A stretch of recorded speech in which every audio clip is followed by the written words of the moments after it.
Hello student, welcome to our history class. So today we are going to discuss standard 12 history chapter 4 from part 1 topic thinker belief and building culture development. Okay, so what we are going to discuss in this chapter, let me tell you. In this chapter we are going to study about Buddhism and Jainism philosophy and about their texts, how these religions was emerged. We will discuss in detail in this chapter. Okay, so now let's begin our class with the discussion with a glimpse of Sanchi.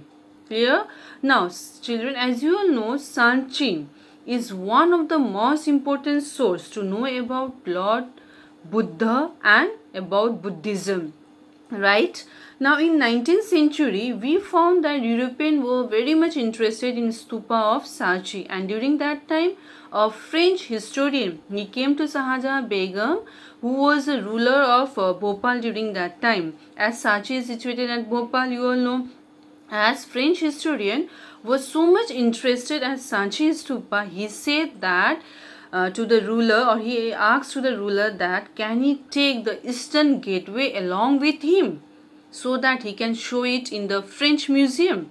And at the same time Englishmen also demand the same thing, but during that time Begum had said no, but she could not say it directly. Why? As if she would have said no directly, then there would be a conflict. So what she did is that she made, or she prepared, a plaster cast copies of the gate which seems similar like the original, and she has given it to the French historian and to the Englishmen, and when they got, they were satisfied with it.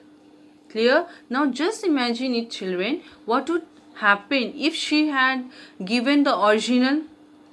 That means if she would have given the original, they would not have left any source to know about our past history, isn't it? So Begum has used her brain and she has given the plaster cast copy to them, and she saved our original stupa which remains in Bhopal till now. Clear?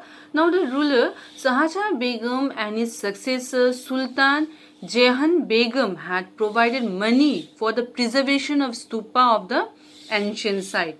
Clear? Now during that time, John Marshall, who had written book on the stupa, it was been dedicated to Sultan Jehan Begum, and the Begum had provided fund, or we can say money, for the publication of the book written by John Marshall.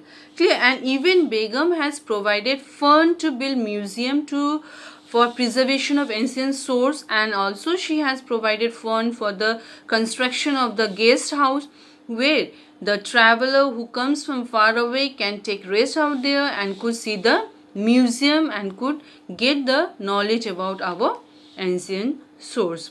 Clear about a glimpse of Sanchi? Now next we will discuss on the topic the background, sacrifice and debate. So we will start with the sacrificial tradition.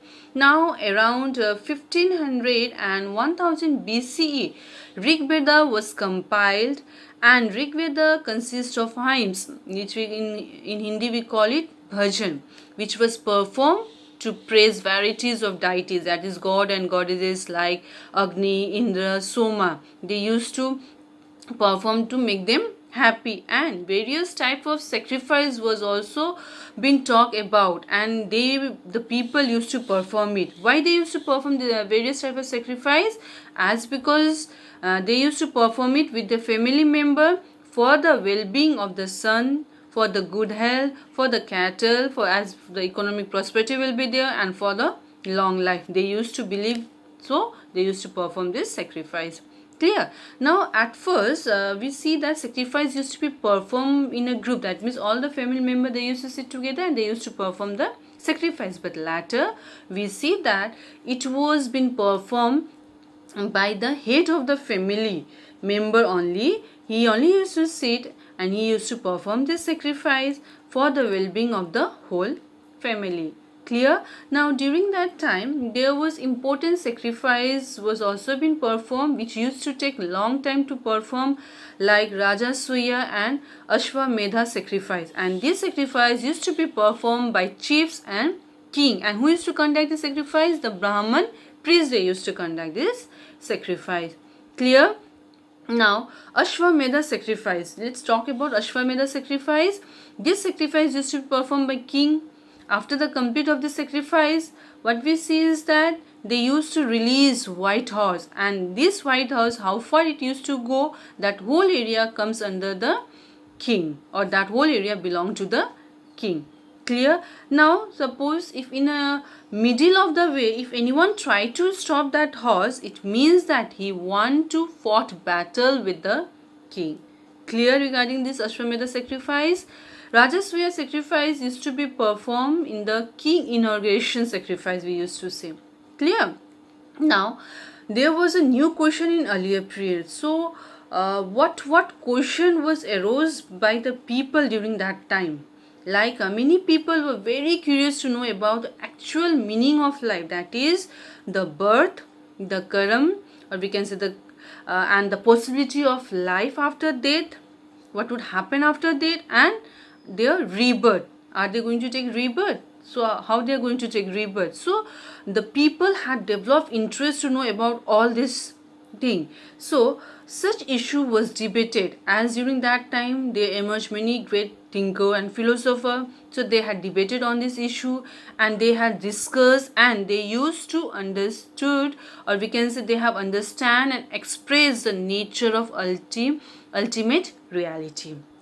Clear? Now debate and discussion. There were about 64 sects. Sects means religious group, or we can say there were school of thought, where they used to have lively discussion, and debate used to take place between teacher of various religious group.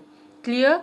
Now teacher like Mahavira, Gautam Buddha, they used to travel from one place to another, and what they used to do is that from one place to another they are traveling, they used to convey the message to the people, and the one who had followed or understood the message, they used to teach it to the other. Suppose if I have conveyed you the message, now you have understood, you are conveying the message to the other, now you have become my disciples, now you are conveying the message to other. In this way a chain used to be formed. Clear? Now during that time debate used to take place at Kutagarashala, that means a hut with a pointed roof, or we can say hut with a triangular roof. This is the Kutagarashala. Clear? Or in a groves, that is in Hindi we call it Upavan. Clear? And the mendicants, that is the bhikshuk, they used to halt there in that Kutagarashala, and they used to discuss on the point. Clear? Now if a philosopher would be able to convince his opponent, then that opponent will become his disciples. Clear? But with the passage of time, what we have seen, the supporter of the philosopher used to raise high, and during some time they used to have a less supporter of the philosopher, we have found. Clear? Now as during that time there emerged many great thinkers and philosophers like Kongjing from China, Socrates, Plato, and Aristotle from Greece, and from India we have got Mahavira and Gautam Buddha, and they have raised a question to the authorities of Veda. And in overall subcontinent, people are discussing about the sacrifice, that why this sacrifice required, and what happened, or what type of profit people get after performing this sacrifice. This type of question the people were having in their mind, and they were questioning it to the authority of Vedas. Now they used to say that, people used to say that by doing sacrifice, wishes used to be fulfilled. How it happened? By sacrificing the life of the animal, how it can be fulfilled the desire? Suppose I have killed one animal today, this is a sacrifice I have done. Now will it fulfill my desire? It will fulfill my aim. How it can be? By taking the life of the other. So the philosophers had asked very logical questions, and the king during that time, and the chief and the priest, that is Brahman, were having problem with this philosopher. As why? Because this philosopher was showing right path to the people, where Brahman doesn't want this thing to happen, because Brahman doesn't want this thing to be taken place, as because people should know everything, they should go to the right path, isn't it? So in India, the teacher like Gautam Buddha and Mahavira, they have raised the question to the authority of Vedas. And as in our last chapter we have discussed about the Varna system. In the Varna system, what we found that there were the four castes, that is Brahman, Kshatriya, Vaishya and Sudras. Upper three class were enjoying the life, but what about the Sudras, isn't it? So the teacher like Mahavira and Gautam Buddha, they did not accept the text of Vedas, and they used to emphasize that every man can get happiness over its life by removing all his sorrow by his own. That means the human being, he himself has the power to remove all the sorrows which comes in his way for as a obstacle, and he can gain the happiness by its own effort. Clear? That was the message they were philosophers, this Mahavira and Gautam Buddha has given. Clear? I hope you all have understood, children. So till this much, thank you.